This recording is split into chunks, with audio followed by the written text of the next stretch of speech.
PSG Fan TV, bonsoir à tous chers abonnés, quel plaisir de vous retrouver pour cette nouvelle édition de l'After Game.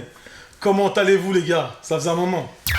Ça fait un bon moment, ouais, on a failli à notre devoir, on était moins présents sur les réseaux et j'ai envie de te dire qu'une chose, mais j'ai une forme, une patate, une forme onipéenne et je suis là pour parler foot et notamment PSG. Il va tout casser là, Onip. Ah ouais, non, clairement, putain, Ça, il y en a moi, eu ça des va événements nickel. en plus depuis, il y en a eu des événements. Énormément, beaucoup de énormément. choses, On s'était pas retrouvé depuis finalement la finale. Un Un peu avant la finale. Ouais, le dernier after game, oui. Avec Abou d'ailleurs, c'était très intéressant. Hein. Et toi du coup, Young Steph, comment Moi, ça vas-tu va là nickel. depuis Ça va nickel.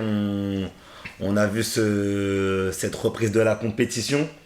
Pour nos Parisiens, très contents d'avoir repris la compétition. Alors certes, un peu trop rapidement, je trouve, après la Ligue des Champions, quand tu vois que les autres championnats ont commencé un peu plus tard. Mais bon, ça, c'est les soucis du football français, j'ai envie de te dire. Mais sois pas dépressif. Mais oui, très content de vous retrouver. Oui. Ça faisait quand même un paquet de temps. Ouais. Et l'after game, voilà, ça fait partie de notre marque de fabrique. Donc De l'ADN de la le chaîne. retour de l'after game, ça nous fait extrêmement plaisir. Ça me fait extrêmement plaisir d'être là avec vous en tout cas. Très bien, donc on va commencer doucement avec Mais sûrement.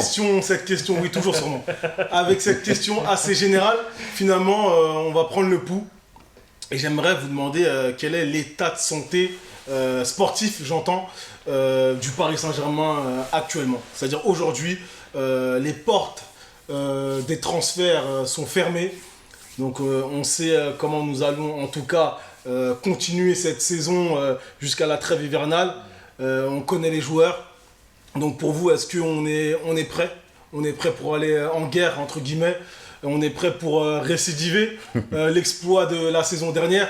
Ou est-ce que finalement, vous restez un peu dans le doute et vous vous dites que il manque un peu, certains secteurs n'ont pas été opérés comme dû. Donc voilà, j'aimerais avoir votre avis, votre ressenti sur cela. À vous aussi, chers abonnés, on vous attend dans les commentaires. Pour commencer, Onip. Alors, me concernant, je suis content déjà dans un premier temps de revenir. Ça fait longtemps, ça fait un moment qu'on n'était plus présent sur les réseaux. Le championnat a repris et difficilement, mais je trouve que quand même d'une belle manière, on a relancé le championnat. La Ligue 1 est ouverte à tout le monde. Peut-être le titre changera demain cette année. Non, J'y reste chez nous. J'y crois pas du tout, mais bon, j'ai aimé le retour là avec les matchs les derniers matchs que Paris a effectués là, les 4 dernières victoires qu'ils ont effectuées. Ouais. Et même si on avait perdu contre Marseille, j'ai aimé en tout cas la volonté de l'adversité et l'esprit combatif qu'il y a eu dans ce match-là. Bien sûr, la défaite m'a déplu, hein, il m'a dégoûté, mais j'y crois, cette année, la Ligue 1, je pense que voilà, la Ligue 1, on va revenir tout doucement, on va reprendre la tête, tranquillement, mais sûrement, comme tu dis, comme l'after game. Mais après, voilà, l'enjeu principal à nouveau, ça sera la Ligue des Champions. Il y a eu, comme tu as dit, des joueurs qui sont arrivés dernièrement qui inquiétaient. On le perdait, Luke Steph, on le perdait ces derniers jours. Là, avant le jour fatidique. Mais l'arrivée donc de Danilo plus de Rafinha. Moïskine. Ouais, et Moïskine aussi, Le exact, je l'avais joueur oublié offensif. encore, ouais, bien sûr. Et important, la doublure de Icardi. Et après, si je dois creuser sur ces joueurs, tu vois, moi mon problème c'est que j'ai l'impression qu'on est devenu une équipe de relance. C'est des joueurs qu'on récupère. Alors techniquement ils sont présents, bien sûr c'est des bons joueurs. Mais si on vient un peu sur l'esprit un peu des Joueurs titulaires, prêts des tout de suite, joueurs tout de prêts suite, tout de suite. d'utilisation. Voilà, c'est ça, leur faut du temps un temps d'adaptation. En plus, certainement, il y en a quelques-uns, je pense à Rafinha qui revient aussi de blessure, qui a des gros problèmes au genou avec pas le ménisque, mais avec son Son tendon. mais, Ouais, genou quoi. ouais, voilà, son problème au genou, en tout cas, ça me reviendra plus tard. Et Danilo, l'arrivée de Danilo, ça me pose la question. Dans quelle position on va le mettre et surtout quel message ça transmet à Gay que normalement devait être à lui de se positionner, en tout cas se mettre à se mettre au diapason dans l'effectif là, ces derniers temps. Il rencontre une méforme, donc est-ce que Danilo il est là pour mettre de la concurrence, voilà, et essayer de le remotiver, de le remettre dans les droites lignes. Voilà, il y a beaucoup de questions. Danilo, normalement, son rôle, ça va être pour le coup sentinelle. Là. Moi, je crois plutôt qu'ils vont l'utiliser à ce niveau-là, en tant que sentinelle. Et Rafinha, s'il doit participer à ce turnover-là, cette rotation dans l'effectif, en numéro 10, voire comme il me l'a souligné tout à l'heure, sur les ailes. D'accord. Mais voilà, pour moi, en tout cas, on a un bon effectif pour faire là on est en octobre, ces 3 prochains mois jusqu'au prochain mercato hivernal. On a les moyens d'atteindre les objectifs de 3 mois. De la première partie de saison. Ouais, de cette première partie. Et si on doit encore rectifier, il y a encore le mercato, donc je me fais pas de soucis là-dessus. Mais voilà, on a l'effectif pour et il n'y a pas raison de s'inquiéter réellement. Franchement, j'ai envie de profiter. Là, je suis à un moment, je suis en piste. J'ai envie de profiter de chaque match, de me réjouir des victoires, aller me faire un petit cri de gueule quand il y a une défaite. Mais j'ai envie de profiter, j'ai envie de les voir jouer, je veux qu'ils s'amusent. Ok, la finale, elle était douloureuse, mais c'est la rédemption, les gars, c'est la rédemption, on est là, profitons, déjà que c'est pesant, cette atmosphère, alors profitons, je suis là. Moi, en tout cas, je suis à fond derrière eux, et si on doit rectifier au prochain mercato, on le fera, je me fais pas de soucis.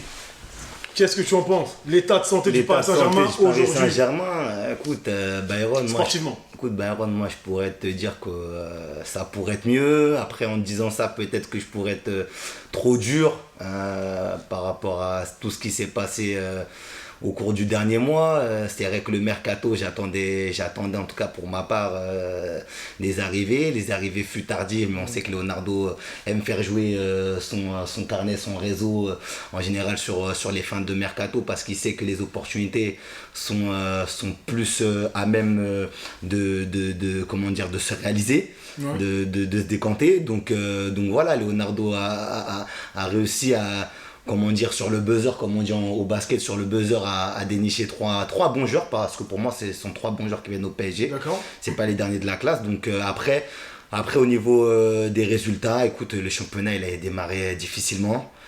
On n'avait pas tous nos joueurs, il y avait des cas de Covid déclarés, c'était compliqué. Onip a touché du doigt là un point intéressant, en disant qu'on a un peu ce club, où on serait un peu ce club de relance, où finalement ces 3 dernières arrivées seraient au Paris Saint-Germain pour se relancer quelque part. Qu'est-ce que tu en penses? Écoute, Danilo, pour parler de Danilo en premier, Danilo c'est quand même quelqu'un qui a des références, quand même quelqu'un qui est un habitué de la section portugaise, champion d'Europe. Alors ok, c'est vrai que depuis 2-3 ans, il est assujetti à des blessures au niveau des genoux, au niveau du tendon d'Achille, au niveau des mollets, etc. Mais ça reste quand même un très bon joueur. Après, c'est un joueur assez positionnel, c'est-à-dire qu'il va donner peu d'options à un Thomas Tuchel qui aime bien de temps en temps varier les positions de ses joueurs match après match. Là, Thomas Tuchel aura moins le choix avec un Danilo dans son effectif. C'est soit tu le mets devant la défense, soit tu le mets pas, c'est-à-dire tu le mets sur le banc. Donc il va te donner peu d'options à Tuchel, mais ça reste un très bon joueur. C'est un joueur qui est assez propre techniquement. Dans l'abattage, il est présent. Après, pour parler de Moise Kean, c'est un jeune. J'ai vu pas mal de mauvaises de sales critiques. Ouais, voilà. 20 ans, il est jeune. J'ai vu pas mal de sales critiques le concernant. Ouais. Laisser le temps aux petits de se refaire la cerise. Il avait déjà bien commencé à la Juve. Ça arrive à tout le monde de se prendre les pieds dans le tapis à Everton, en Première Ligue, quel que soit le championnat. Ça arrive à tout le monde d'avoir des petits passages à vide. Il est encore jeune, il a encore le temps de rebondir. C'est de la génération d'Haaland. Il n'est pas encore trop tard pour rattraper le jeune Erling, pour Moïse. Donc moi j'espère qu'à Paris il va se relancer. J'espère qu'il va gratter des minutes, qu'il sera lucide face au but, et que voilà, qu'il soit le crack. Et pour le coup, c'est un très bon joueur. Voilà, qu'il soit le crack comme c'était annoncé à l'époque quand il était à la Juventus de Turin. Et puis la dernière recrue, Rafinha, Alcantara. Ouais. Écoute, on voulait son grand frère. Nous. On aurait aimé avoir son grand frère sur ce mercato. Son grand frère parti à Liverpool. On a réussi à l'avoir lui. Dernière minute, ce fut inespéré vraiment dans les toutes dernières heures du mercato. Ben écoute, Rafinha est là. il va apporter des choses dans cet effectif, il va apporter de la variété, il va mettre un peu de mouvement, parce qu'on a quand même des milieux qui sont pour la plupart jouent bon, chacun a un peu son style, mais ça se ressemble quoi, par moments c'est assez statique au niveau des positions sur le terrain. Donc là, un Rafinha qui est capable de faire le lien défense-attaque, moi je suis preneur. En plus à moindre coût, je crois que ça a coûté 0 balles. C'est ça le truc, c'est que donc, voilà, soit c'est des prêts, du soit salaire, ça a été voilà, des coûts très bas, mais moi le seul enfant de la Masia qui sait jouer au ballon, moi je suis le seul entièrement truc d'accord. que j'ai peur, c'est que comme tu dis, c'est les sujets de blessures, parce que c'est des grosses blessures. Voilà, lui aussi c'est vrai que c'est un joueur qui est très souvent blessé. Il a eu 2 saisons, il a été blessé, pas de suite, mais je me rappelle. Et le problème de ce joueur aussi, c'est qu'il m'inquiète un petit peu, c'est les niveaux stats. Il marque pas énormément, il n'est pas non plus un grand passeur décisif. Alors peut-être qu'il est passé à côté à cause de ses blessures ou des méformes ou on manque de confiance en lui, mais réellement j'ai pas envie que ça soit alors je vais pas le reciter parce que ça serait trop remettre encore une couche sur ce joueur, mais un Draxler quoi, un grand espoir. Techniquement il est là, c'est un grand joueur qui là est en train de se relancer là, ouais, je l'entends sur les derniers matchs, mais bon, doucement Draxler. Ouais, on va encore attendre les gars. On va encore attendre. Mais voilà, j'ai pas envie de mettre grand espoir, j'ai pas envie de l'accabler. Voilà, qu'il revienne doucement et qu'il fasse la différence pendant les matchs, quoi. C'est ça qu'on demande, et qu'il apporte sa patte à l'édifice. C'est ce qui nous faut, et ce qui manque cruellement dans notre milieu. C'est des gars, des combattants, des lions qui font la différence. J'ai pas envie de voir des agneaux qui font juste leur boulot. J'ai envie de voir des lions. Ils se dépassent. Là, au milieu de terrain, on devrait être servi. Je pense. Là, il y a des joueurs, il y a beaucoup de joueurs maintenant. C'est bien étoffé. Ça va être intéressant, surtout que. Mais je n'abandonne pas la piste Marquinhos au milieu. Tu penses que Tourelle ne l'a pas effacé de sa mémoire, je pense pas. Ce genre d'option? Je pense pas que ce soit. Ou en tout cas que ces arrivées.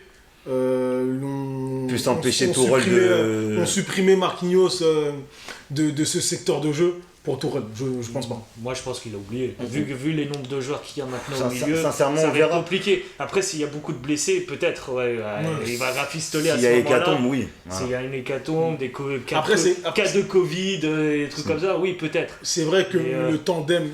Aujourd'hui, il n'y a pas mieux en défense centrale, en tout cas. Marquinhos, en termes de tandem, c'est pas mal. Oui, en termes d'expérience, en termes de vécu ensemble.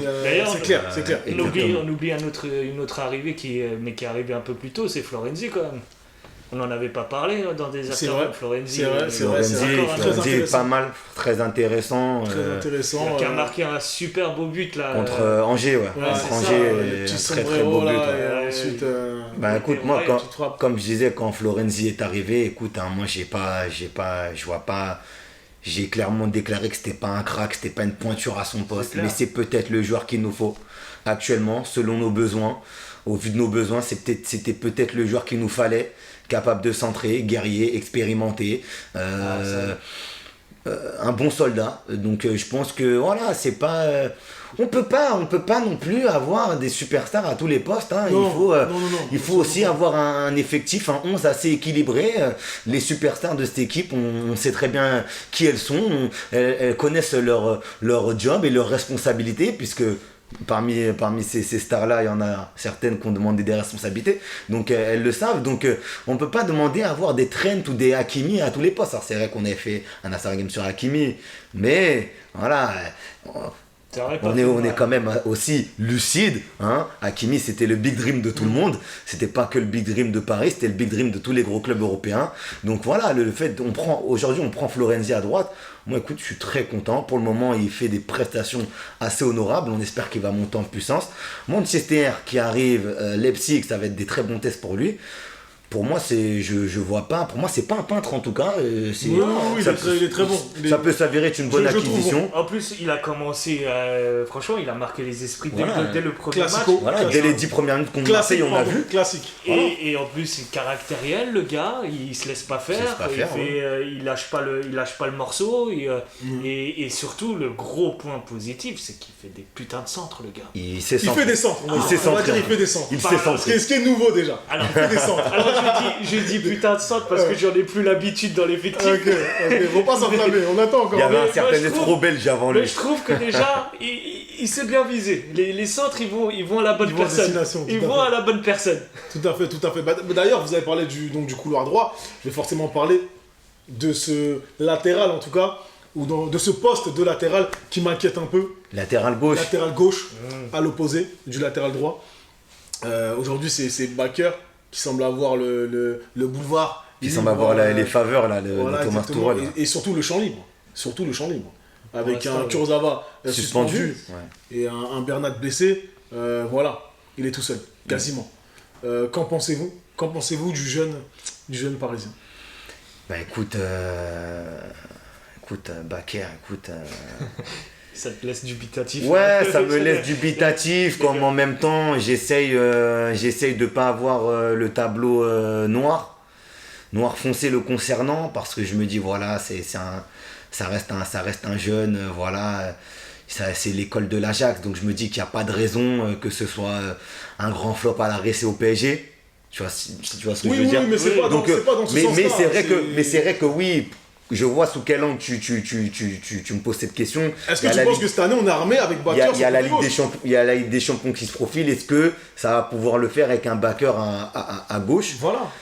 Alors me mouiller et te dire oui aujourd'hui, ça serait Non, très- tu peux pas dire oui. Tu peux pas dire ça oui. serait très présomptueux de ma Tu part. peux pas dire oui. Ça Je serait pense très qu'il a des présomptueux de ma qualités. Je pense que j'espère en tout cas qu'il va monter en puissance. Parce que je pense vraiment qu'il a des qualités. Athlétiquement, il est présent. Donc, au niveau des centres, il en a fait quelques-uns, lors du dernier match notamment. Donc, il y a des choses. Il va en s'améliorant en fait. Mais j'attends de voir le vrai test. Face Pour à savoir, Manchester, pour savoir ça va, vraiment Manchester ou autre, ou une Manchester équipe ou autre, dynamique c'est vrai, avec de ouais. l'intensité, Avec de pour voir en fait l'intensité. si il peut participer au jeu ou pas. Le problème de Bakker, moi, après, il est jeune, il est encore jeune et on lui a pas donné réellement sa chance. Là maintenant, Ce qui est normal, ce qui est normal après, parce que il me semble un peu limité techniquement. Mais rien ne l'empêche non plus de s'améliorer. Hein, C'est ça. mais, Il a été bon contre Angers, il a été bon à Nice. Voilà, Ouais. le truc c'est que moi je le vois comme un peu Florenzi, bon en attaque. Il peut apporter quelque chose en attaque, mais défensivement, c'est une catastrophe. Il se fait Défensivement, voir, il a quand des même. erreurs. Ah, il fait des erreurs de Défensivement, marquage. il a des erreurs de placement. Oh là là, Mais après- il laisse des Mais airs après, derrière. mais après, Il faut c'est- qu'il fasse réellement attention défensivement parce que, comme tu as dit, dans les grandes échéances et les grandes équipes, il y aura des TGV en face de lui. Hein. S'il laisse un trou derrière, il va jamais revenir. Le Moi- mec il va se retrouver toujours dans la surface réparation adverse. Le gars, il va pas revenir. Donc il faut qu'il fasse attention à ce point défensif. C'est le seul truc, on va dire qu'en tout cas, qui est vraiment le point négatif. Après, offensivement, il peut toujours s'améliorer. Mais il y a des choses. Il y a des choses bon à voir. Après, Moi j'aurais plus dit l'inverse finalement.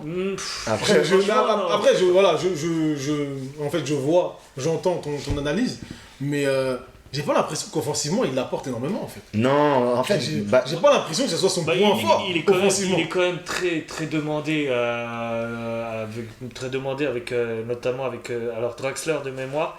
Et Il y a Neymar sur le côté. de temps en temps, il Neymar, essaie de il te dédoubler voit, dans il fait des le dos, doublements, mais voilà, Neymar, on et- connaît son style, c'est repiqué dans la l'axe. plupart du temps, il est dans le camp adverse. Donc Comme il on est est quand une même équipe de plutôt possession. sollicité offensivement, beaucoup plus sollicité offensivement. Et après, ça, le problème, c'est que voilà, je pense qu'il n'a pas les poumons non plus pour revenir en grande vitesse quand il en a en période défensive. Écoute, moi, Bakker, ça va être simple.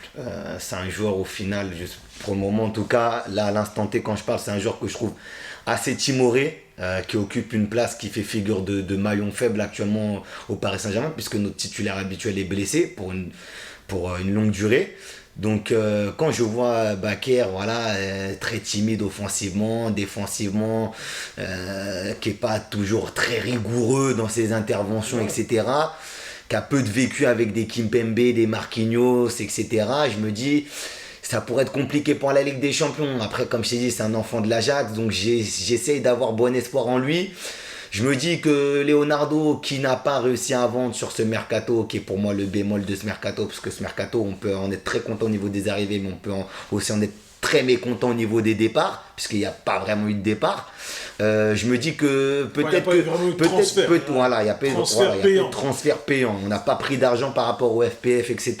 Donc je me dis peut-être que c'est aussi dans la tactique de Leonardo de ne pas se précipiter, de ne pas aller faire un panic buy à gauche comme ça à la dernière seconde. Donc ça va recruter au milieu, ça va prendre des Daniel, etc. Ça pourrait prendre, je sais pas, n'importe quel arrière gauche actuellement qui ne joue pas ou qui est peut-être un arrière gauche en devenir sur n'importe quel continent. Mais en tout cas, je me dis peut-être c'est une tactique de Leonardo de jouer la montre, justement, de revenir au moment du mercato d'hiver, en sachant que voilà, ça reste le dernier poste un peu à combler.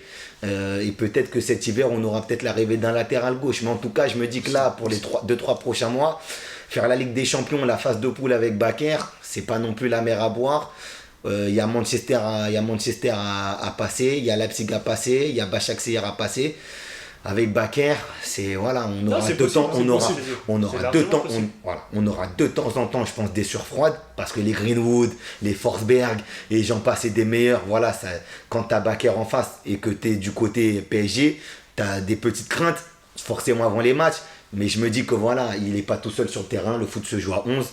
Et que lui il mettra sa pierre à l'édifice pour qu'on puisse finir en tête de ce groupe des Ligues des Champions. Voilà. Si c'est là la crainte des gens, c'est aussi la mienne, mais on va quand même soutenir nos garçons jusqu'au bout, peu importe leur profil, qui nous fassent peur ou qu'on soit confiant en les voyant alignés sur une feuille de match, on va les soutenir jusqu'au bout. Donc Mitchell a mon grand soutien. Onip, le mot de la fin.